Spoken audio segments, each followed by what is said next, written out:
Bonjour à tous et à toutes, bienvenue dans ce nouvel épisode des Chroniques d'Alira. Aujourd'hui, on a décidé de faire ça en famille, on fait ça entre nous, sans invités. Voilà, on adore avoir des invités, mais on aime bien aussi se retrouver un petit peu en famille. Je suis avec Cyril, Gaëtan et Virgile. Est-ce que vous voulez bien vous présenter rapidement? Yes, allez. Je suis le formateur des développeurs chez Alira depuis maintenant plus de 2 ans et on essaie de former les développeurs du monde du Web3 de demain. Salut à tous, je suis Gaëtan et moi je suis formateur de deux des formations qu'on a chez Alira, la formation Consulting Blockchain et la formation Finance décentralisée. Salut tout le monde, moi c'est Virgile et je m'occupe essentiellement de la rédaction et de la veille sur Alira. Yes, et Jérémy Vauquier, le président et fondateur d'Alira. Je suis ravi d'être avec vous aujourd'hui. Je souhaite à tous ceux qui mangent un très bon appétit. Aujourd'hui, on va vous parler des grandes tendances 2024 pour la blockchain et pour la crypto. Vous dire un peu ce qu'on perçoit, ce qu'on voit. On a analysé les rapports, les avis les uns des autres, etc. Donc on est fin prêt à vous partager notre analyse des grandes tendances 2024, des grands narratifs, comme on dit dans le jargon. Et on commence tout de suite avec le plan secret de BlackRock. Alors là, il faut imaginer des flammes autour de derrière moi en faisant pour détruire le Bitcoin peut-être. Qu'est-ce que c'est que cette histoire? Est-ce que Gaëtan, tu peux nous recontextualiser tout ça, nous dire ce que BlackRock vient faire dans la crypto et est-ce que c'est une menace ou est-ce que tout va bien? Alors oui, c'est une narrative un peu plus grande que ça qu'on a résumé par le plan secret de BlackRock. L'idée, c'est un peu pas une attaque des États-Unis sur le Bitcoin, mais une mainmise des États-Unis sur le Bitcoin qui pourrait avoir lieu en 2024 ou dans les années qui suivent. C'est pas forcément une narrative que nous on cautionne ou qu'on promeut chez Alira, mais c'est quelque chose qui tourne beaucoup. On entend beaucoup parler là en cette fin d'année, début d'année 2024. C'est pour ça qu'on a voulu commencer par ça. Ça vient de deux grandes nouvelles entre guillemets. Alors la nouvelle de l'ETF Bitcoin que vous connaissez évidemment, et BlackRock est le leader mondial des ETF, donc forcément ça fait écho, mais aussi d'autres nouvelles qui sont un peu moins connues, mais qui ont lieu ces dernières semaines, ces derniers mois, notamment l'investissement massif de BlackRock dans 4 des plus grosses minières de Bitcoin américaines. Donc, en gros, il y a 4 très très grandes capitalisations boursières sur le mining de Bitcoin dans le monde. BlackRock a investi dans les 4 au cours des 6 derniers mois, si je ne dis pas de bêtises. Donc, on peut se poser la question, en fait, s'il n'y a pas un certain plan, soit de BlackRock, soit de ses collègues, soit même des États américains, pour contrôler un petit peu Bitcoin au travers de différentes choses. Notamment, la chose qui m'inquiète le plus, moi, c'est de détruire un peu Bitcoin comme monnaie. C'est-à-dire que pour moi, Bitcoin, ils sont en train d'essayer de le vendre, de le transformer comme étant un asset, ce que la communauté Bitcoin a fait par elle-même. Parce qu'avec le mime de Digital Gold, ça fait longtemps que Bitcoin a un peu arrêté de considérer ça comme une monnaie. Et peut-être que pour protéger le dollar, entre guillemets, et les monnaies fiat, il y a cette institutionnalisation, c'est le mot le plus dur à dire sur Terre, de Bitcoin qui a lieu en essayant de dire, bon voilà, c'est un asset spéculatif, c'est une réserve de valeur, c'est comme l'or, mais vous inquiétez pas, ça ne concurrencera pas le dollar, vous ne ferez jamais vos achats et vos courses avec des satoshi, avec des bitcoins. Ce qui est un peu ce que veulent certains bitcoiners, comme ceux qui promeuvent le Lightning Network.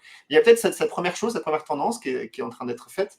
Et la deuxième, moi, qui m'inquiète le plus, c'est la prise de pouvoir du mining des États-Unis. Aujourd'hui, on a environ 34% des mineurs de Bitcoin qui sont rien qu'au Texas, donc sur un sol État américain. On a pu le voir ce week-end parce qu'il y a une énorme tempête glaciaire, vous l'avez peut-être vu au Texas ce week-end.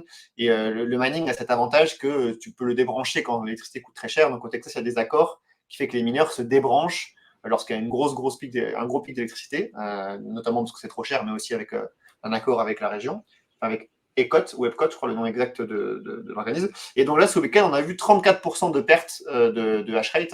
Et donc la plupart vient du Texas, ce qui nous permet d'avoir ce proxy qu'environ 34% des mineurs, pas des poules de minage, mais des mineurs, littéralement, donc les machines qui minent, sont présentes au Texas. Ça fait un peu deux choses qui nous disent, bon voilà, le contrôle américain sur le Bitcoin, il n'est pas si faible que ça. Et donc, on peut se poser la question s'il n'y a pas un plan secret, alors c'est encore une fois une question, on n'a pas la réponse, de BlackRock ou d'entités américaines sur le minage de Bitcoin et sur le Bitcoin en tant que tel. Ça, c'est un peu pour poser la situation. Après, on peut en débattre. Je sais qu'on a des avis un peu divers et variés dans l'équipe, donc n'hésitez pas. Ouais, c'est vrai que 34%, c'est énorme, quoi. 34% au Texas, c'est... Voilà. Alors, c'est pas spéculatif, c'est un proxy, parce qu'on n'a pas de chiffre exact avec le minage. Mais là, le hash rate a baissé de 34% ce week-end. Et ce week-end, ce qui s'est passé, c'est la tempête glaciale au Texas. Donc, ça donne un très bon proxy, quoi. Qu'est-ce que vous en pensez, Ouais, Cyril. Ouais, j'allais te demander, elle est cool cette map, je l'avais pas vue depuis un certain temps. Du coup, aujourd'hui, les pays les plus importants pour le minage, c'est évidemment États-Unis, évidemment Chine, qui sont à combien? 20 et quelques en gros? Ouais, la Chine. Alors, sachant que ce genre de cartes, il faut toujours les prendre avec un grain de sel, parce que vous savez qu'avec des VPN, on peut sortir où on veut. Hein. Mais 21% qui serait en Chine, 13% au Kazakhstan, États-Unis 37%. Ouais, et ça représente à peu de choses près ce qu'on a toujours eu en tête quand même. Je trouve le chiffre pour la Chine un peu élevé, sachant que c'est littéralement illégal là-bas.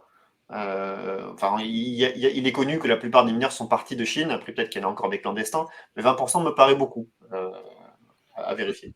Bah après, si tu veux mon avis sur la question du minage en Chine, alors c'est clair que la plupart sont partis, mais d'une part, il y a toujours des mineurs clandestins en Chine, et d'autre part, je pense qu'il y en a d'autres qui ont dû se faire se faire arrêter par les autorités, mais qui ont continué leur activité au service du pouvoir en place parce que miner, parce que justement avec leur barrage. Leur barrage hydroélectrique, c'est super intéressant de miner là-bas. Donc, forcément que ça les intéresse aussi. Ouais. En gros, pour la faire simple, la narrative autour de l'or numérique, elle n'est pas nouvelle. D'ailleurs, on en entend très régulièrement parler depuis un certain temps. Du coup, ça, c'est pas quelque chose qui me dérange. Évidemment que la centralisation géographique est plus dérangeante, parce que ce qui est impliqué par cette centralisation géographique, c'est que on l'a vu notamment avec les blocs OFAC compliant à un moment sur Ethereum. Si à un moment les États-Unis vont décider, voilà, on a envie d'avoir une préférence nationale, on a envie d'avoir uniquement des blocs enfin des transactions qui correspondent à des ventes ou des achats que l'on souhaite, enfin, en gros, si on a envie de créer de la censure, eh bien en fait, on pourra le faire. Enfin, les États-Unis pourront le faire de manière beaucoup plus aisée sur Bitcoin.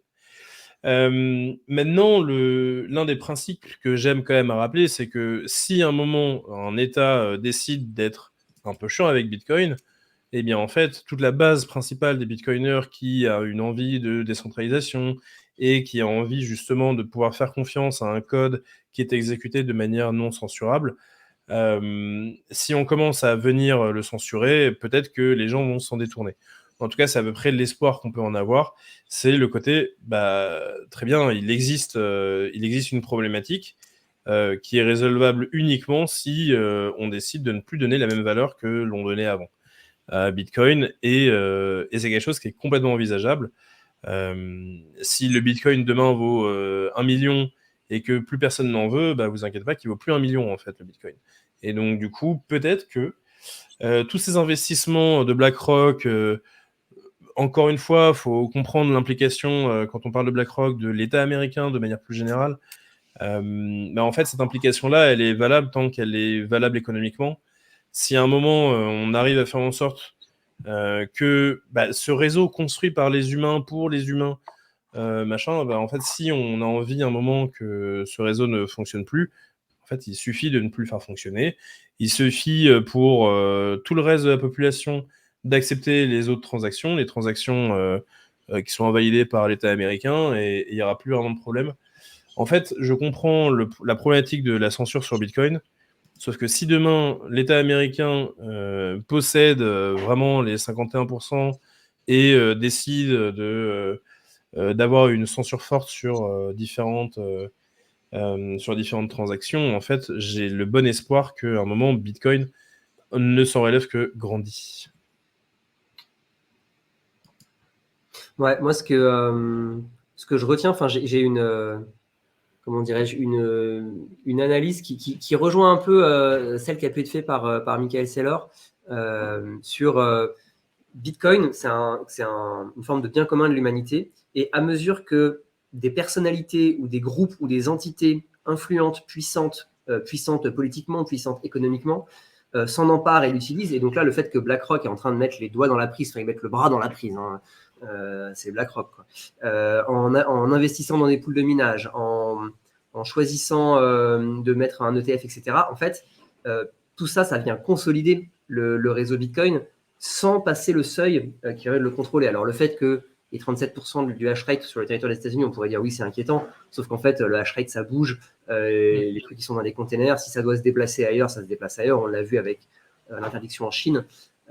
Donc, moi, je trouve que plus il y a d'entités d'êtres humains, et plus ces êtres humains sont influents et puissants politiquement et économiquement, qui utilisent et qui possèdent du Bitcoin, utilisent le réseau, mettent leur crédibilité en jeu autour de ce réseau, en fait, plus ça renforce le réseau et plus ça contribue à faire de Bitcoin cette fameuse, on dit parfois Bitcoin is for enemy, parce que ouais, t'as pas besoin de faire confiance aux autres pour échanger des choses avec Bitcoin. Et là, le fait d'avoir cette diversité d'acteurs et d'acteurs puissants qui s'en emparent, je trouve que ça va en fait dans la bonne direction, personnellement. Moi, j'ai pas la même vision que vous, et je pense qu'à l'inverse, les États-Unis, ils pourraient avoir cette politique de c'est plus dur de l'interdire que de l'embrasser et de le contrôler de l'intérieur. Et je pense pas, contrairement à toi, Cyril, que si jamais plus tard le Bitcoin venait à être censuré, que les gens s'en détourneraient et que ça Bitcoin perdrait de la valeur. Parce que les OG du début, qui effectivement sont dans ces valeurs philosophiques et dans ces éthos, ne seraient plus du tout majoritaires. Et je pense pas que ça changerait grand-chose et que les gens diraient ok, tant pis, mais bon, Bitcoin, il va peut-être plus 1 million, il en vaudra 900 000, mais les gens seront toujours intéressés pour avoir une réserve de valeur qui ne dépend pas du débasement du fiat, etc., etc. Donc, je suis pas sûr de ça. Donc, moi, je pense plutôt qu'ils pourraient avoir cette stratégie de l'internaliser. Et effectivement, le hash rate, ça se déplace, mais là, on parle pas de pool de minage, on parle quand même des mineurs en tant que tels. Donc, c'est plus dur à déplacer, ça prend du temps de déplacer des cargos, pas des cargos, je trouve plus le mot. Parce que des containers entiers, des containers entiers, ça prend du temps. Il faut trouver un autre endroit sur Terre où c'est légal, où l'énergie est pas chère. Enfin, c'est pas pareil que juste changer de pool de minage en réorientant son hash rate. Donc, il pourrait y avoir cette stratégie, entre guillemets, à long terme, de pas d'interdire, mais de le contrôler et de censurer à terme des transactions, sans pour autant que ça fasse perdre de l'argent et de la valeur à Bitcoin, mais que par contre, ça perd son utilité primaire dont on parlait au début. Donc, je ne suis pas certain de ça. Après, je ne dis pas que ça arrivera. En fait, je pense surtout que si seuls les États-Unis ont cette stratégie-là, alors ils pourraient réussir ce contrôle. Si par contre d'autres pays, d'autres nations se rendent compte de ça et qu'elles-mêmes utilisent le Bitcoin à des fins notamment de stabilité du réseau électrique, donc que la Chine ou que l'Europe se mettent à faire la même chose, alors ce sera difficile pour les États-Unis de prendre le contrôle.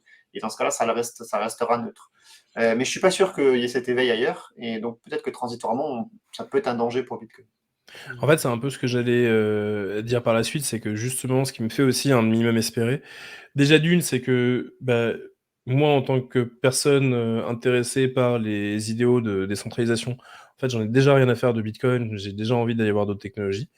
Mais par contre, pour les autres qui voient en Bitcoin justement cette possibilité politique de changer la monnaie pour arriver vers quelque chose de mieux, en fait, voir les États-Unis autant investir est peut-être un signal très fort pour les autres États, et notamment on peut penser aux commissions européennes, à ce genre de choses, vers lesquelles déjà aujourd'hui il y a des travaux autour des monnaies de banque centrale numériques.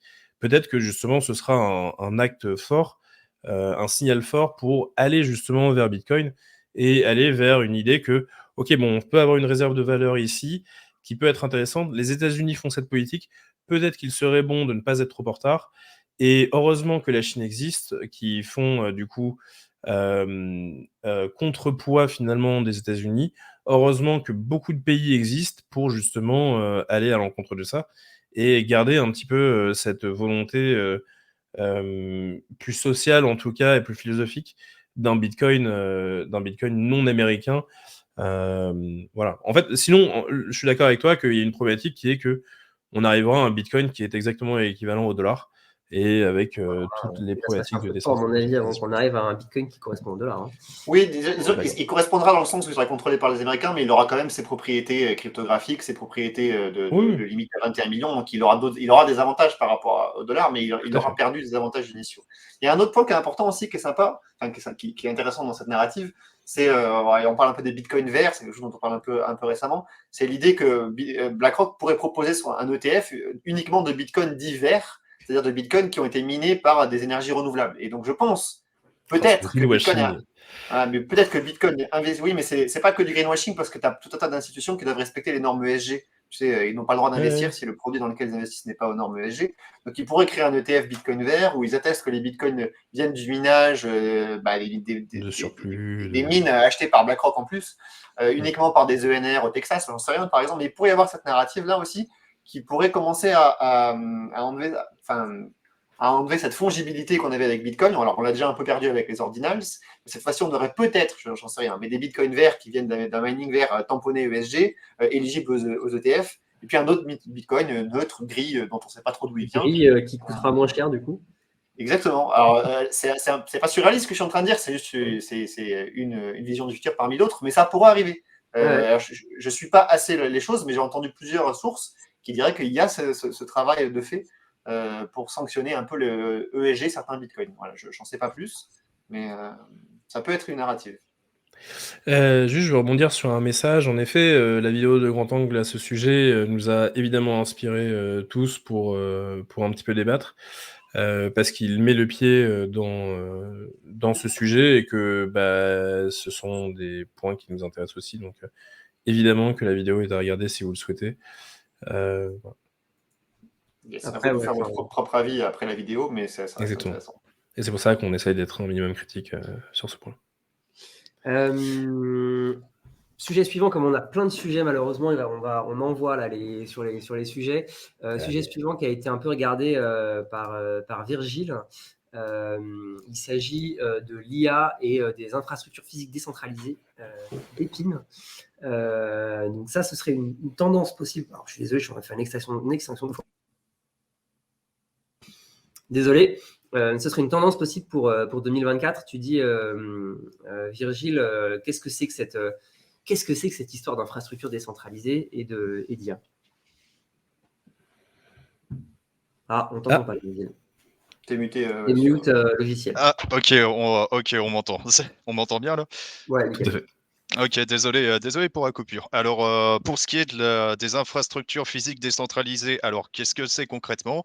En gros, on recrée des services comme qui sont proposés par Google par Google ou même par Amazon, c'est-à-dire du stockage de données, des services de communication, des services de fourniture de puissance de calcul également. Mais à la différence que ces services ne dépendent pas d'entreprises, mais qui sont basés sur des blockchains, en tout cas des réseaux qui exploitent la blockchain pour pouvoir y parvenir. Et là, en gros, j'ai partagé une image là justement, et j'ai. C'est celle-là? Ah oui, c'est bon, ok. Mmh. Ouais, vas-y. Ok, alors ça y est. Donc l'image qu'on voit sur l'écran, en gros, on va dire une cartographie du secteur d'Épine, comme le prononce Messari, où en gros ça répertorie les références des différents projets dans différentes catégories. Donc là on a le stockage de fichiers comme Filecoin, Arweave, SIA, etc. On a les réseaux qui permettent de mutualiser de la puissance de calcul. Donc, on a Akash ici qui a beaucoup bénéficié de l'euphorie vis-à-vis de l'IA au cours de l'année dernière. Mais on a aussi des réseaux de calcul avec des tâches plus spécialisées comme Gensin dans le machine learning. Mais on a aussi des trucs un peu plus spécifiques, comme par exemple des réseaux de communication des réseaux de communication sans fil qui sont décentralisés, comme par exemple Helium qui a proposé il y a quelques mois un forfait mobile à $20 par mois pour pouvoir téléphoner, mais sauf que son infrastructure est basée sur la blockchain. Et donc, il y a toute une nouvelle gamme de services qui permettent de s'affranchir des GAFAM, entre guillemets, qui sont super intéressants à suivre. Alors, après, en soi, c'était déjà une thématique qui a été explorée l'année dernière, qui a littéralement explosé il y a plusieurs mois avec l'émergence de l'IA et aussi la nécessité de créer d'autres services. Mais à voir si ça continuera d'exploser cette année. Mais en tout cas, Enfin, en tout cas, voilà, on sent que les GAFAM ont le monopole et qu'ils en profitent. Donc c'est aussi dans ces moments-là qu'on a des services multiples qui se développent et qui essayent de casser ce monopole-là. Ok. Qu'est-ce que tu penses là, de la question de Tikalis? J'ai du mal à comprendre comment une architecture décentralisée peut fournir la puissance distribuée, pardon, peut fournir la puissance et le temps réel nécessaire. Alors en fait, là, en l'état actuel des choses, il y a vraiment un compromis entre, soit on veut soit on veut la performance et dans ce cas-là, on est obligé de passer par des services centralisés, soit on accepte de payer pour un service un peu moins performant, mais qui coûtera beaucoup moins cher. Bah, par exemple, si vous voulez héberger un site web sur Amazon, ça doit coûter, ça doit coûter $45 par mois de souvenir, mais vous avez la garantie d'avoir des performances super adaptées pour votre trafic. Alors que sur Filecoin, bah, les performances seront forcément moins importantes, mais le coût des données le coût des données est très faible. Bah, par exemple, on doit être à $4 par Tera. Donc voilà, quand on a des grosses données à stocker et qu'on souhaite éviter de passer par des services centralisés, c'est des alternatives solides. Ok. Gaëtan, qu'est-ce que tu penses de ça, toi? Tu penses que c'est une narrative qui est crédible? Bon, ça fait un moment qu'elle existe, cette narrative, en vérité, des infrastructures Oui. centralisées.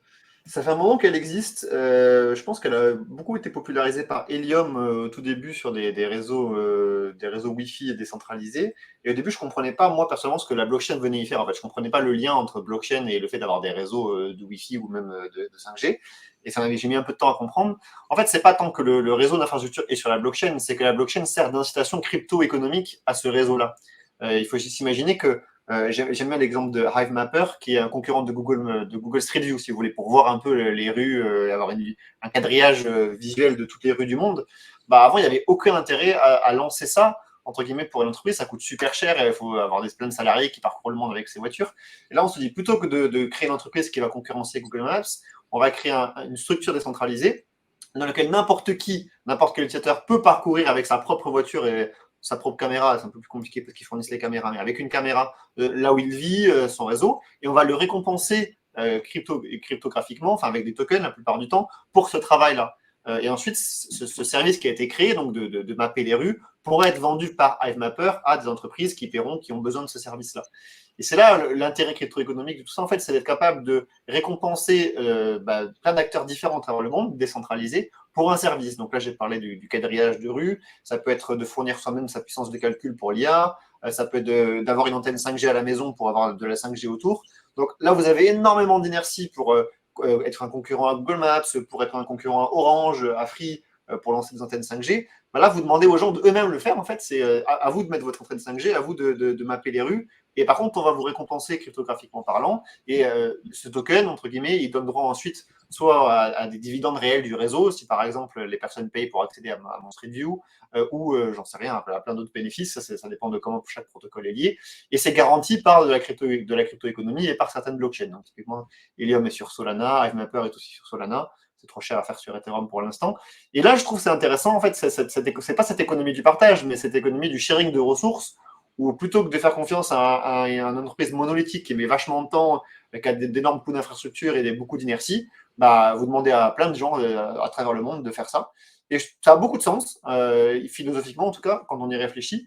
Et je pense que ça, peut-être pas pour tout, mais ça a de l'avenir. C'est vraiment intéressant comme sujet. Ok, trop bien. Ouais, et puis il y a un point aussi qui est intéressant, c'est que c'est une narrative en effet qui est vraiment qui a le vent en poupe en ce moment parce qu'on se rend compte que les usages en effet crypto-économiques de la blockchain ont un intérêt pour ce cas d'usage. Mais en réalité, c'est un truc qui date en 2016-2017, on en parlait déjà. Tout à l'heure dans le excuse-moi. Dans le petit papier que montrait Virgile avec l'ensemble des exemples, on voyait notamment iExec. iExec, c'est une boîte lyonnaise, Cocorico les Bleus, qui fait fait du computing décentralisé depuis pas mal de temps et qui continue à le faire. Je veux dire, et ça fonctionne. C'est beaucoup de choses compliquées sur lesquelles ils ont énormément de chercheurs et ce genre de choses. Mais en fait, c'est extrêmement puissant et ça permet notamment d'avoir justement ces incentives qui sont nouvelles et qui permettent en fait d'avoir la puissance du nombre face à la puissance de l'intensité, quoi. Donc ça a un vrai intérêt. Et c'est cool de voir en fait que ces outils-là permettent d'imaginer un monde dans lequel on peut industrialiser finalement la puissance de la décentralisation. Et ne serait-ce que ça, c'est quand même c'est déjà quand même vraiment pas mal. En fait, Est-ce c'est un monde où on ne décentralise pas que l'argent et la monnaie, qui est la vision de Bitcoin, mais on décentralise aussi Amazon Web Services, on décentralise une partie de ce qu'est Google, et on dépendrait de moins d'acteurs centralisés. Et ça permettrait peut-être aussi à ceux qui ont la volonté et la connaissance à la maison de gagner un petit peu de revenus ou de pouvoir d'achat, parce qu'ils peuvent participer à leur échelle à du cloud computing, à de la carte graphique décentralisée, à une antenne 5G, et un réseau Wi-Fi, bref, peu importe, ce qui vous intéresse, ce qui vous fait plaisir, ce que vous maîtrisez. Mais j'aime bien cette vision du monde où chaque individu peut contribuer. Nous, là, pour l'instant, de petite échelle, par exemple, on peut contribuer avec un nœud Ethereum, un nœud Bitcoin ou un validateur Ethereum. Et ça nous fait vachement plaisir, quoi. Tu dis, yes, je contribue à un truc décentralisé. Philosophiquement, c'est plus que financièrement, c'est intéressant. Là, on peut faire la même chose, mais avec d'autres actifs, d'autres ressources informatiques. Vraiment, je trouve que c'est très agréable à suivre comme secteur d'activité. Et du coup, il y avait une question chat. Est-ce qu'il y a des différences avec le projet Flux? Flux, c'est un projet qui est dans cette optique-là et qui fonctionne très bien, qui a... moi, depuis l'année dernière, j'ai l'impression que tous les Français en parlent. Donc oui, c'est exactement ce genre de projet. Tout à fait, il y en avait plein. Alors, apparemment, il y en a qui veulent revoir juste l'infographie de Virgile. Alors, c'est celle de Messari, hein, vous pourrez la retrouver. Ouais. Je ne sais pas si tu peux repartager ton écran, Virgile. Il y a énormément de projets. Tous ne sont pas forcément très sérieux. À vous de faire le tri, évidemment. Il y en a qui sont là depuis longtemps. Mais si vous arrivez à repartager l'écran, je ne sais pas qui gère le partage. Hop, c'était Virgile. Alors, normalement, On voilà. Yes, on zoome un petit peu. Là, vous avez, si vous voulez faire une capture écran, mais vous le retrouverez sur Messari en tapant Dépine. Messari sur Google, on peut vous envoyer le lien aussi sinon. Flux, Sachant que Virgile a fait un excellent résumé du rapport de Messari qui n'a pas été assez lu, qui n'a pas été lu à sa juste qualité. Vous pouvez le retrouver sur le post là sur aliara.fr, on vous a mis le lien. Ouais, ça nous permet de rappeler que on a une newsletter qui est écrite toutes les semaines par Virgile avec grand amour. Donc vous pouvez vous abonner directement sur le site aliara.fr, vous avez toutes les informations pour vous abonner. Les articles sortent un petit peu après sur le site. Et voilà. Top. J'habite à côté d'une école, je ne pense pas qu'ils acceptent que je mette une antenne 5G. Oh, c'est bon. Bref. Effectivement, il faut respecter la réglementation ensuite dans tout ça. Ne faites pas n'importe quoi.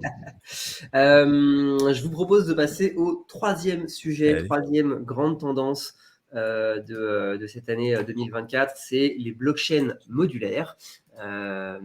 Donc les blockchains modulaires, ça fait vraiment partie des narratifs qui ont le vent en poupe actuellement. On pense notamment à Celestia et à AppChain. Gaëtan, est-ce que tu veux nous en dire plus sur cette tendance 2024 ? Tout à fait. Alors, on en a déjà parlé plusieurs fois lors des débats précédents. On a fait le débat monolithique versus modulaire, donc on ne va pas le refaire. Déjà, est-ce que tu peux faire juste définition, redire ce que c'est pour les gens qui n'auraient pas été là, une blockchain modulaire, c'est quoi ? Exactement. C'est pour ça que j'ai mis cette image en fond pour bien l'expliquer en 3 minutes parce que c'est pas super facile en vrai à expliquer très rapidement. L'idée d'une blockchain monolithique, c'est une blockchain qui fait tout, une blockchain intégrale. C'est le cas d'Ethereum, c'est le cas de Bitcoin, c'est le cas de Solana. Donc c'est une blockchain qui fait les 4 fonctions que vous voyez sur la gauche, donc qui fait la data availability, le consensus, le settlement et l'exécution. On va pas les décrire les uns après les autres, mais globalement c'est une blockchain qui fait tout. Okay. L'idée des roll-ups, que vous connaissez tous sans doute, des R2 classiques d'Ethereum, c'est simplement d'outsourcer, donc de faire l'exécution ailleurs. Donc Ethereum ne ferait plus que la data, le consensus et le settlement, mais l'exécution a lieu sur une nouvelle blockchain, qui est un roll-up. Donc ça, c'est ce que est représenté ici, là, par le smart contract roll-up. Ça, c'est la plupart des L2 que vous connaissez.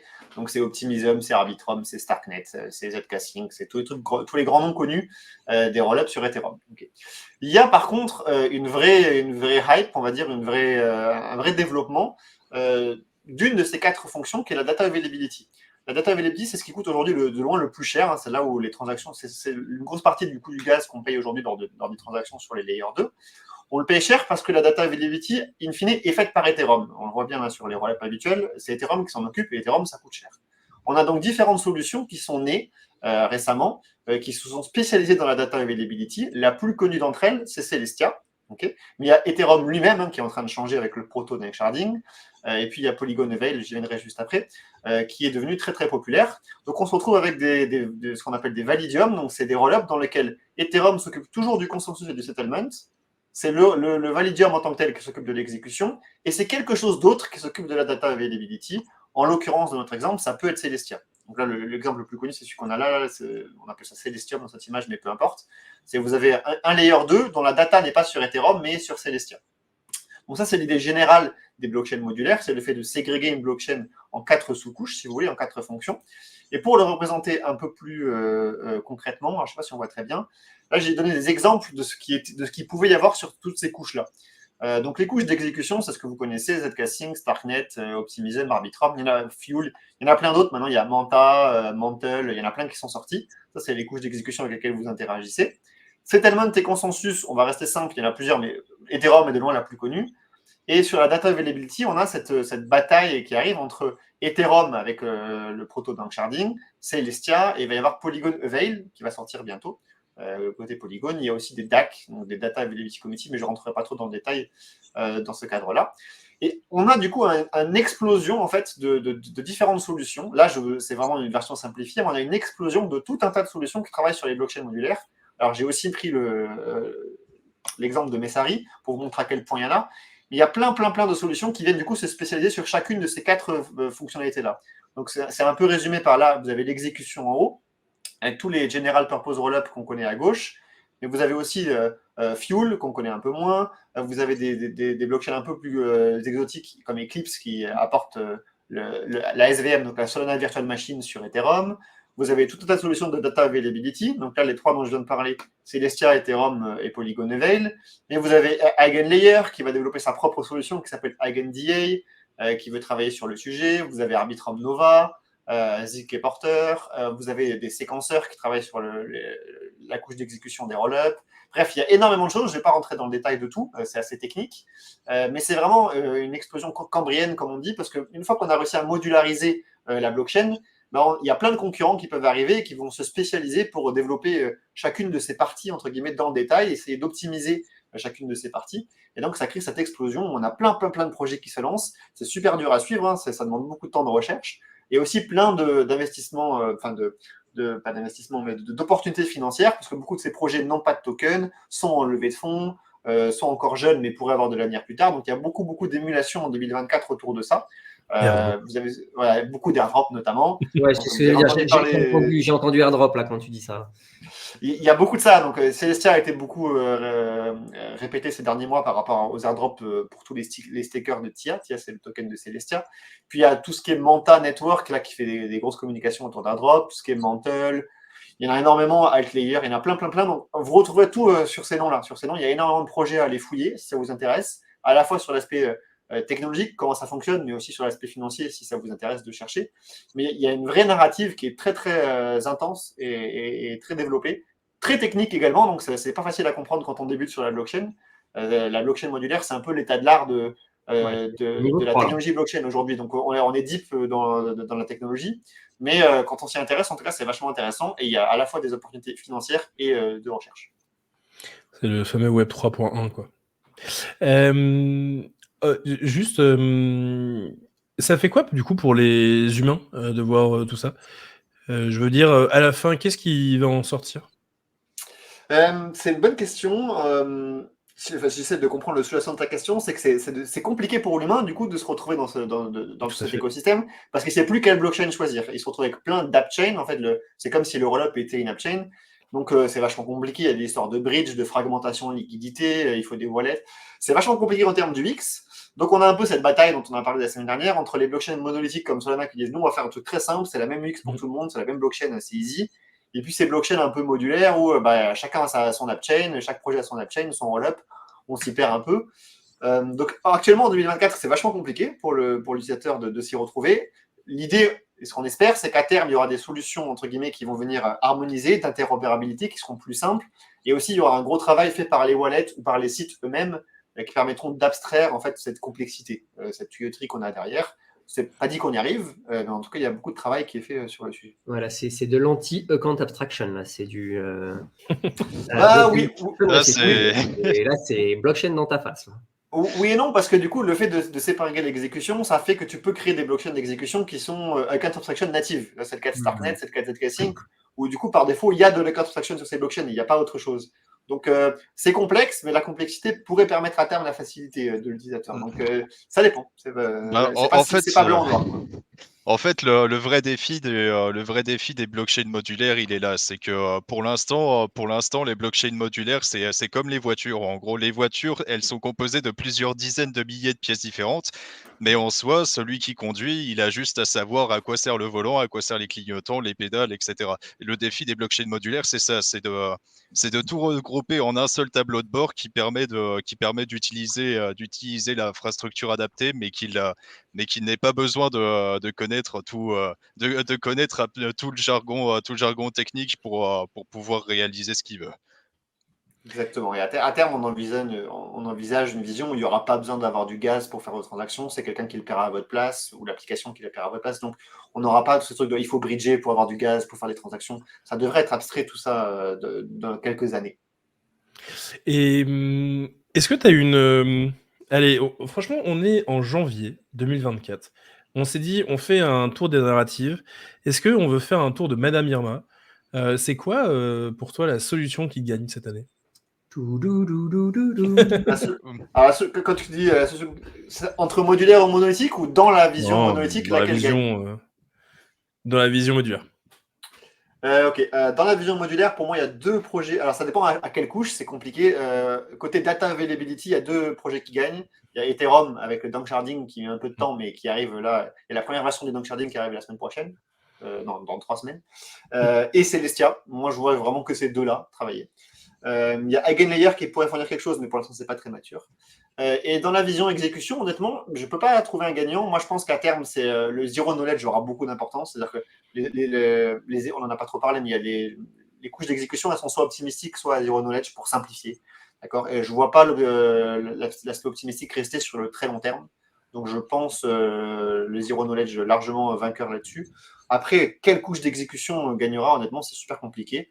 Je ne suis pas sûr qu'il y en aura une. Je pense que je suis un peu dans cette vision comme Cosmos des AppChain où chaque projet qui se lancera décidera de créer sa propre AppChain et à eux de voir s'ils préfèrent utiliser Optimism, Arbitrum, Starknet, j'en sais rien. Ça, c'est trop difficile Je pense c'est pas du tout assez mature pour être capable de trouver un gagnant aujourd'hui. Après, je suis prêt à mouiller la chemise pour proposer un gagnant pour cette année. Allez, vas-y. Et je vais juste faire une petite image d'illustration, là, si vous voulez bien. Hop là. On t'écoute, Virgile. Eh bien, pour moi, ce sera Chainlink. En gros, il y a des dizaines de bridges différents, il y a des dizaines de réseaux différents, et surtout, c'est surtout Chainlink qui avait lancé le CCIP, où en gros, c'est son protocole qui permet de transférer des actifs d'une blockchain à une autre sans qu'on voit la différence. Et ce que je veux dire par là, c'est que Chainlink c'est un fournisseur d'Oracle, donc pour tout ce qui est finance décentralisée, c'est absolument indispensable. Et puis surtout, avec la communication entre les blockchains, ça fait deux secteurs absolument incontournables où Chainlink a une position de suprématie quasiment. Donc voilà. C'est mon poulain pour 2024. Après, le temps dira si je me suis planté ou pas. Ouais, parce que juste, on le rappelle, hein, c'est pas du tout du conseil d'investissement, c'est on essaye d'imaginer le futur de la technologie. C'est différent. C'est vrai que ça. Voilà, j'ai ma propre opinion. Ça sert à rien de me copier. Surtout que je suis réputé pour prendre des décisions pourries. T'inquiète, comme à peu près tout le monde qui se mouille un jour dans sa vie sur la crypto. Ah, mais c'est cool, ok. Cyril, c'est quoi ta petite prédiction, ça? Moi, je suis en full En fait, j'espère que on arrête sur la modularité. C'est bizarre, mais autant c'est techniquement trop cool de voir tout ça, autant ça n'a aucun sens pour l'utilisateur. Et moi, j'aime réfléchir à l'utilisateur avant tout. Et pour qu'il y ait un gagnant, il faut une sorte d'hégémonie. Donc, soit c'est Solana qui gagne. Je me dis que c'est une possibilité vraiment non négligeable. Soit c'est Ethereum avec une solution. Et si c'est une solution, c'est dans ma tête, c'est comme disait Gaëtan, c'est du ZK, et donc c'est soit Starknet, soit ZK Sync. J'irais plutôt vers Starknet. Ouais. Moi, je suis assez d'accord avec ton analyse et c'est pareil. Enfin, ouais, je suis assez d'accord avec ton point. Je pense que Solana a un gros potentiel parce qu'effectivement, c'est simple pour l'utilisateur et en vrai, ça compte. Et Ethereum, moi, je crois beaucoup dans la progression d'Ethereum parce que c'est une communauté qui est hyper vivante. C'est une blockchain qui connaît plein de développements actuellement. C'est bien d'avoir des projets qui pop, qui font des nouveaux trucs, qui testent des choses. Alors, je dis pas que les coins ne vont pas faire x10 ou x100. Hein. Faire x10 ou x100 sur un coin, c'est un petit coin, c'est normal. Mais à long terme, je vois mal Ethereum perdre son rôle de numéro 2. À mon avis, la question, là, je pense que c'est une vieille narrative, c'est une narrative qui date du précédent bull run, mais je pense qu'elle va revenir sur le bull run actuel, c'est flippening ou pas flippening, quoi. Est-ce qu'Ethereum va réussir à détrôner en termes de capitalisation Bitcoin ou pas? Et je pense que sur le bull run sur lequel on est actuellement, on voit que là, je parle vraiment des prix, hein, mais sur les précédents bull run, il y a moins de vélocité au niveau de Bitcoin, c'est normal. Hein, il en est passé à travers plusieurs. Il commence à perdre de la vitesse, quoi, ou à perdre de l'accélération. Mais je pense qu'à contrario, il y a encore beaucoup d'accélération chez Ethereum, et donc il n'est pas impossible que sur le bull sur lequel on est actuellement, on se retrouve effectivement à avoir une forme de flippening. Voilà, on verra bien. 2024 dira si j'ai dit n'importe quoi ou pas. Une chance sur deux à peu près. Ça, moi, je suis trop chaud de voir un petit peu ce qu'en pense le chat. On a parlé des ETF, on a parlé d'institutionnalisation de Bitcoin, on parle des L2 et de l'aspect expérimental, finalement, nouveau d'Ethereum. Est-ce que vous pensez qu'Ethereum réussit à dépasser Bitcoin? Je vois que Julien qui dit « je pense que oui ». Visiblement, ça trash Solana aussi de la part de MDR Lucky. Mais chaud de voir un petit peu ce que vous en pensez. Est-ce qu'on aura cette année, en 2024, le flippening? Moi, j'avoue, je suis en mode non. À cause des ETF moi Bitcoin. aussi. Moi, je suis en mode non. Moi, mon avis, je change d'avis tous les 3 mois, du coup, c'est trop difficile d'avoir quelque chose de constant. C'est un peu la girouette au gré du vent. Mais je trouve, alors que je ne m'attendais pas il y a 2-3 ans, Bitcoin s'est quand même bien imposé quand même sur cet aspect valeur refuge. Et la valeur refuge, ça vaut beaucoup. Il y a un sacré premium sur la notion de valeur refuge. Et Ethereum, je pense, pour le grand public, n'aura malheureusement jamais cette alors que c'est la même chose. Hein. C'est limité par c'est la même chose. Je suis d'accord avec toi. C'est déflationniste en ce moment. Le budget sécurité est bien meilleur et mieux pensé. C'est mieux, mais la narrative n'est pas là. Moi, je suis d'accord avec ça, mais on va passer au sujet suivant. non, mais attends, c'est super intéressant comme sujet.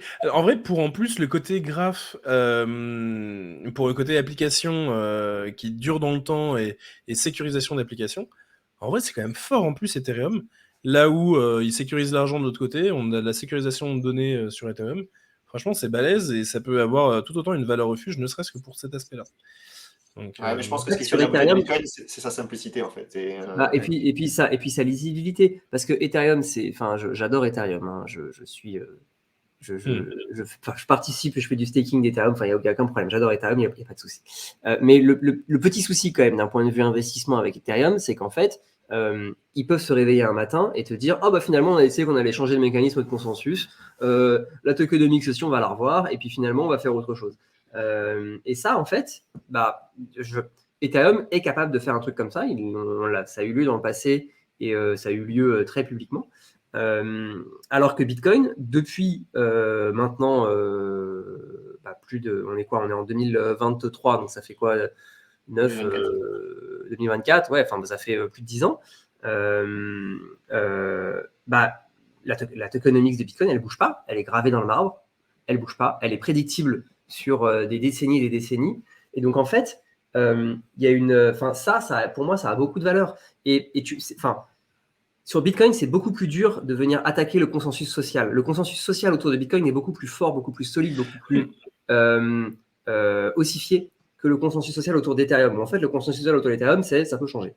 Alors que sur Bitcoin, ils sont en mode non, ça change pas. Ça, on a défini le truc en 2008 et ça bouge plus. Et ça, je pense que ça aide, ça aide Bitcoin, c'est la grande force de Bitcoin, à se maintenir comme une forme de valeur refuge. Alors, est-ce que ça empêchera le flipping d'arriver? J'en suis pas sûr. Mais à mon avis, c'est un gros point dans la mare de Bitcoin. Ouais, à tort, enfin c'est à tort et à raison pour Bitcoin, parce qu'on aurait bien aimé que quelques petits trucs puissent être modifiés, mais effectivement, tu as raison, c'est tellement dur de toucher au consensus social que du coup, globalement, Bitcoin bouge très très peu. Mais on n'est pas à l'abri qu'il bouge quand même. Tu dis que c'est peu probable, mais ça peut arriver. Tu peux changer le fonctionnement de Bitcoin, tu crées un fork, et ensuite, tu as ton fork, et donc il y en a eu des centaines, des milliers, mais c'est plus Bitcoin, quoi. Ou tu t'appelles BlackRock. Non, je pense pas. On en a parlé au début, donc c'est une possibilité un jour. Mais oui, si tu t'appelles BlackRock, tu as 51% du pouvoir de mining, tu fais ce que tu veux. Le problème, ouais, mais bon, on verra. Mais on en parlait tout à l'heure déjà. Donc. Dire qu'il ne changera pas, il change peu, mais il change. Tu vois, Taproot, c'était quand même il y a 2 ans, ça arrive, et ils ont fait, pas une connerie, mais dans Taproot, ils ont pu permettre les ordinals, qui sont extrêmement bien, parce que du coup, le budget de sécurité de Bitcoin, et les remercier merveilleusement, mais ça peut quand même changer. Donc, il faut faire attention. Le BlackRock Bitcoin. Ah, c'est terrible. Par contre, ça c'est intéressant, et on finit par ça parce que sinon on va déborder pour la suite, c'est qu'effectivement, si jamais BlackRock prend 51% du pouvoir de minage, on peut forker. Sauf que forker, ça veut dire changer d'algorithme de minage, de mining, et donc on passe du jour au lendemain d'une sécurité d'un hash rate énorme avec énormément de machines à 0. Parce qu'il faut recréer des ASIC. Enfin, pas à 0 parce que nos propres PC pourraient miner, etc. Mais il faudrait changer l'algorithme de minage pour que les ASIC ne fonctionnent plus. Donc, c'est la bombe nucléaire de la sécurité de Bitcoin, c'est possible, mais ça a des conséquences drastiques. On ne peut pas forker comme ça très facilement un réseau en proof of work pour changer son algorithme. Ce qui est différent du proof of stake, où pour le coup, on peut très facilement se sauver, je ne trouve pas le mot, se rétablir d'une attaque 33 ou 51%, simplement en slashant les gens et en redémarrant avec les Ethers qui restent. Non, mais après, sinon, il faut aller sur Monero, quoi, si tu veux. Ah, ça y est. Ça faisait longtemps que Jérémy ne nous avait pas chillé Monero. La narrative privacy, elle a du sens aujourd'hui. Hein. Moi, je pense que oui. Et puis BlackRock, ça ne prête pas à en contrôler un pourcentage significatif. Après, j'avoue, c'est une des choses que je ne comprends pas, mais donc du coup, j'ai renoncé à comprendre quelque part. C'est pourquoi est-ce que ces cryptos-là sont finalement si peu utilisés. Je ne parviens pas à comprendre. Le mining le modèle du mining me paraît plus pertinent. Il y a la privacy qui est au centre du truc. Enfin, vraiment, ça me dépasse. Mais donc, dans la vie, c'est le genre qui achète des drogues. C'est jamais la meilleure tech qui gagne. Ça marche jamais comme ça. C'est l'écosystème, c'est en fait, la privacy, c'est tout ou rien, quoi. Soit c'est pas utile et dans ce cas-là, personne ne s'en sert, ou alors on est dans un environnement tellement surveillé que que tout le monde doit s'en servir. Et il n'y a pas d'entre-deux, quoi. Ouais, c'est ça. Bon, allez, on va passer au sujet suivant. On arrête de vous chiller nos trucs préférés là, sous couvert de. Ok, on va parler maintenant de technologies qui ne sont pas vraiment des blockchains, mais qui se posent comme des concurrents potentiels des blockchains. Donc, c'est la 4e grande narrative de l'année 2024. Donc, notamment des choses comme BlockDAG, Hashgraph, Caspar, Erdera, IOTA. Ça aussi, ça fait un moment que ça existe. Cyril, je crois que tu as regardé un petit peu où ça en était. Ouais, j'ai essayé de faire un petit aperçu de ce que c'est. Et je vais essayer de ne pas être trop chiant, donc vous me dites si je le suis à un moment. Mais je vais être obligé de faire quand même un petit peu mon sale prof et de rappeler 2-3 trucs sur ce que c'est qu'une blockchain. Ouais, quand même. On en parle beaucoup parce que, en fait, on le comprend et c'est rentré un petit peu dans nos usages. Mais en fait, la blockchain est issue d'une suite d'innovations scientifiques et notamment, c'est la résultante d'une grande partie de la recherche mathématique et informatique autour des graphes. Et les graphes, je vais juste amener ce qui amène à la blockchain. Évidemment, le domaine d'étude des graphes est un domaine d'étude extrêmement complexe et vaste. Et je vais juste en parler pour arriver sur les graphes cycliques. Les graphes cycliques, ce n'est pas la blockchain. Un graphe cyclique, ce sont juste des nœuds, des blocs qui pointent vers d'autres nœuds, vers d'autres blocs. Et on peut y retourner. On va avoir la théorie des graphes autour des graphes dirigés. Donc, ce sont des graphes qui ont un sens. Donc, on va avoir des nœuds ou des blocs qui vont pointer vers d'autres nœuds ou des blocs. Ici, on a un graphe dirigé qui n'est pas forcément cyclique, qui n'est pas forcément acyclique, qui a un peu des deux. Ici, on peut voir notamment que le bloc 3 et le bloc 4 vont se rejoindre et on va pouvoir entrer en fait tout simplement dans un cycle. On va avoir des graphes acycliques dirigés. Là, c'est notre cas ici avec le bloc A qui pointe vers le bloc B, qui pointe vers le bloc D, qui pointe vers le bloc E. On ne peut pas revenir en arrière à aucun moment. Donc, en fait, on a un seul sens. Il est dirigé. Et ici, on a une blockchain. Une blockchain, c'est un graphe acyclique, dirigé, particulier, dans lequel on a un seul sens et on a surtout une seule orientation de nos blocs les uns à la suite des autres. Et on est bon. Bon, ça, c'est la théorie la plus pure de la blockchain. Et on va voir qu'en fait, autour de cette blockchain, on a d'autres technologies qui arrivent et on va un tout petit peu voir à quoi elles correspondent. Qu'est-ce qui est intéressant dans la blockchain, notamment, c'est en fait, c'est un truc extrêmement simple à gérer, notamment d'un point de vue double dépense. En fait, toutes les personnes qui vont voir cette blockchain arriver vont avoir très vite les informations qui sont dessus. Et donc, du coup, on va éviter d'avoir un risque sur ce point-là. On va avoir une gestion de la synchronisation qui va être simple aussi. Bref, en gros, globalement, tout ce qui est amené par le graphe acyclique dirigé de la blockchain particulier rend en fait optimale la gestion décentralisée d'un système d'information. Bref, tout ça pour arriver à d'autres trucs un peu plus en bordel. C'est le cas notamment de Hedera. Donc Hedera qui s'appelle Hedera Hgraph. Leur technologie s'appelle Hgraph. Ils ont un token qui s'appelle le Hbar si vous avez envie de voir. C'est le bordel, hein. On peut voir, donc ça c'est une blockchain classique selon eux, donc avec une ligne et éventuellement des petits forks prunés. Chez Hgraph, on a ça. Donc chez Hgraph, globalement, on part de là, on arrive en haut, on va avoir hop une chaîne comme ça qui va se balader, puis hop une autre petite chaîne qui va être à côté, puis hop une autre petite chaîne. Bref, en gros, globalement, l'idée chez Hedera, c'est notamment d'avoir un système de graphe où toute transaction et tout bloc est valide par défaut. Et donc, du coup, tout le monde va pouvoir poster des transactions, tout le monde va pouvoir poster des blocs, et en fait, tout ça va être au milieu de graphes, ils vont pas forcément tous être liés, et on va pas forcément avoir besoin, justement, de lier tout ça. En gros, la finalité d'une transaction, donc admettons celle-ci, là, la petite à droite, eh bien, elle est probabiliste, et elle est en fonction de à quel point le réseau l'accepte ou pas. C'est-à-dire que le réseau voit les transactions arriver, il se dit, ok, là, je ne vois pas dans ce bloc-là des transactions qui ont déjà été incluses, je n'ai pas de problème de double dépense, elles semblent logiques, la suite, comme ça, de la petite chaîne, elle est logique aussi, on a bien les parents, on a bien les enfants, en fait, tout ça fait partie du réseau, sans avoir besoin de faire partie d'une seule chaîne. En fait, ce qui est trop cool avec ça, avec ce genre de formulation, c'est qu'on augmente nos capacités de performance, mais de manière complètement décuplée. En fait, on peut mettre toutes les transactions qu'on veut quand on veut, et c'est trop bien. Sauf qu'évidemment, avec ça, la problématique revient quand on parle de décentralisation. Toujours.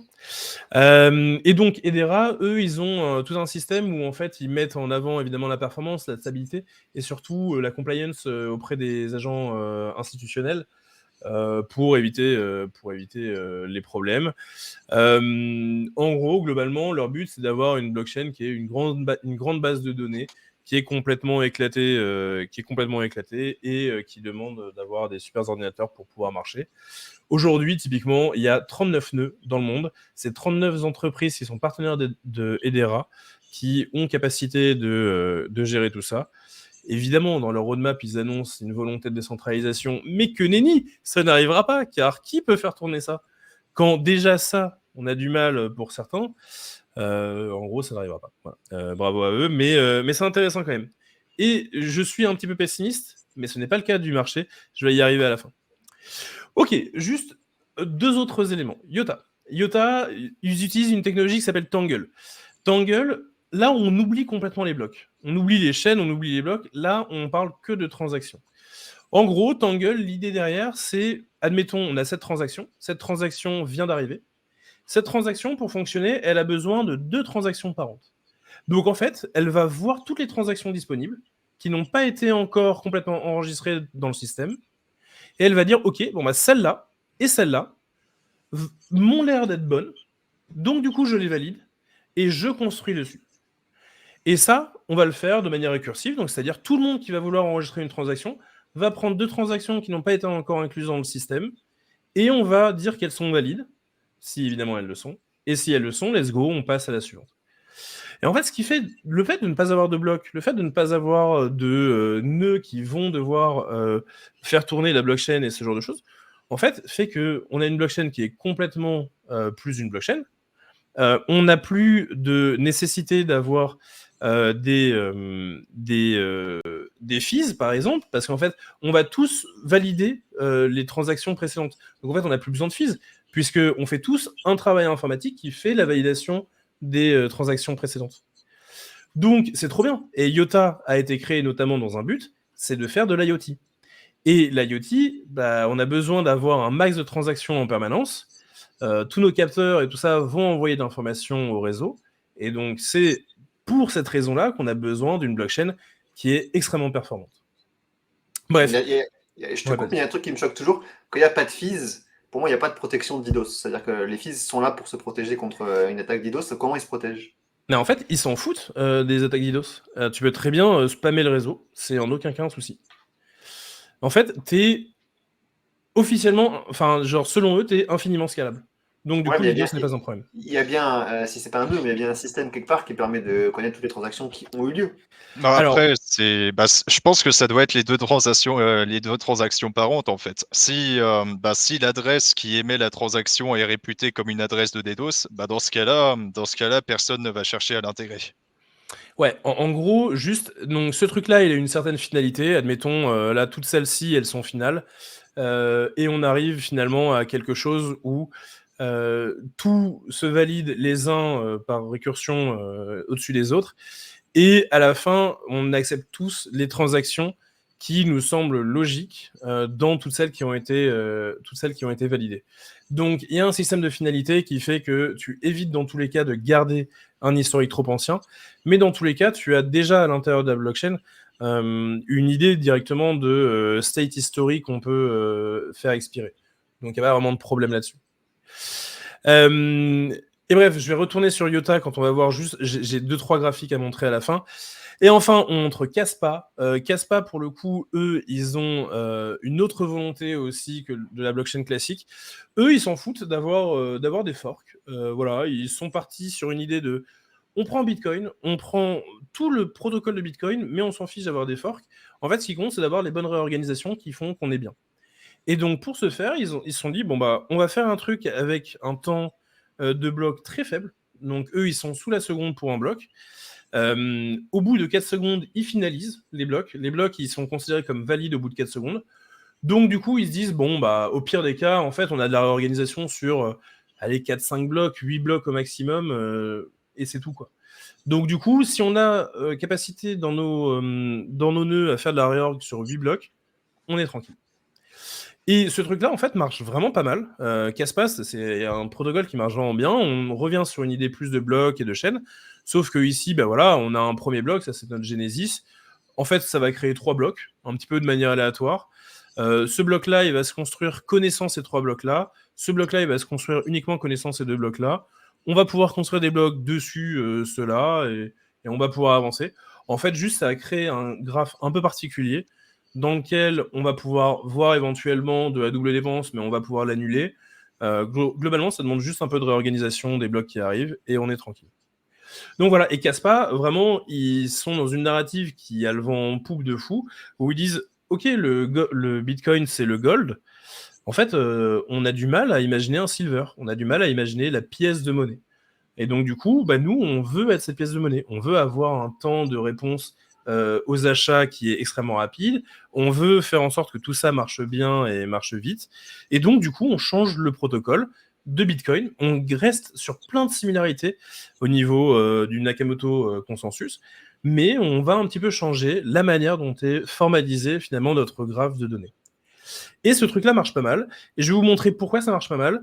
En fait, tout simplement, ce sont des cryptos qui sont résistantes parce que elles ont la narrative qui est derrière eux. C'est-à-dire que les gens aujourd'hui recherchent au final d'autres solutions et se disent que peut-être que technologiquement, on peut trouver mieux que les blockchains qui sont des outils extrêmement simples dans leur méthode. Et donc ça ici, c'est le hash-bar. Le hash-bar sur la dernière année, les 3, c'est sur 1 an.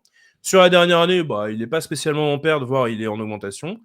Pareil pour le IOTA. Et IOTA, ils sont extrêmement forts en ce moment. IOTA, ils sont en train de sortir IOTA 2.0 en janvier, ou maximum début février. En décembre, ils ont sorti une genre de sidechain avec de l'EVM dedans, et ça marche du feu de Dieu. Ils sont nommés sur Defilama comme étant 5e en TVL sur décembre. Enfin, genre, ça marche, quoi. Et ça, c'est Kaspa. Kaspa, sur 1 an, ils n'ont fait que d'augmenter. Voilà. Et finalement, peut-être que c'est dans l'ouverture vers d'autres technologies que le salut réside. Et voilà, c'est la fin de mon petit discours sur les autres technologies. Merci. Si seulement les blockchains n'étaient que technologie, il y a tellement plus qu'une technologie. Bien sûr, je suis d'accord avec toi. pour On faire a une parlé de blockchain. consensus social depuis tout à l'heure, mais C'est ça. c'est déjà pas mal. Mais c'est souvent, je trouve, pas l'erreur, mais ceux qui arrivent dans un nouveau cycle se voient souvent comme ça en disant c'est pareil que les bitcoins, mais il y a ça en plus, il y a ça en mieux, mais ils oublient qu'en fait c'est bien plus qu'une technologie. En fait, il y a toute une histoire, il y a tout un aspect social, il y a toute une narrative, il y a une simple conception par exemple de bitcoin qui aura jamais plu. Et donc on est souvent happé par ça. Ah ouais, c'est bitcoin, c'est mieux. Du coup, ça va faire au moins pareil que bitcoin ou 10% de bitcoin, et on se fait avoir. Ça n'enlève rien au fait que la technologie peut être intéressante, mais il faut faire attention et aller toujours un peu plus loin que la tech. En tout cas, c'est super parce que j'ai appris plein de trucs. Merci pour la présentation, Cyril. Franchement, super, Cyril. Merci. Très cool. Bon, allez, il est 13h30. On va devoir arrêter malheureusement le débat à cet endroit-là. Merci beaucoup à tous et à toutes d'avoir suivi. On a perdu. On a perdu Jérémy. Mais c'était incroyable. Voilà. Bon, du coup, merci à tous. Et allez, on prend quand même le lead. Il est revenu. J'ai été éjecté. Qu'est-ce qui s'est passé? Donc merci à tous et à toutes d'avoir suivi ce live des chroniques d'Alira. Très très heureux d'avoir fait ça avec vous. Merci Gaëtan, Cyril et Virgile d'avoir participé. Si vous souhaitez, s'il y a des personnes qui ne connaissent pas déjà Alira, les blockchains et tout ça, vous pouvez aller sur alira.fr ou sur alira.fr/rendez-vous. On a nos prochaines formations qui commencent le 22, donc lundi prochain, dans quelques jours maintenant. Donc ça, c'est pour la partie blockchain. Et pour la partie intelligence artificielle, puisqu'on fait aussi de l'IA, ce sera lundi suivant, dans 10 jours. Donc c'est vraiment très prochainement. Si vous voulez aller voir, toutes les informations sont sur le site internet. Merci à tous encore d'avoir suivi ce live. Je vous souhaite une très bonne fin de journée et je vous dis à bientôt. Salut tout le monde.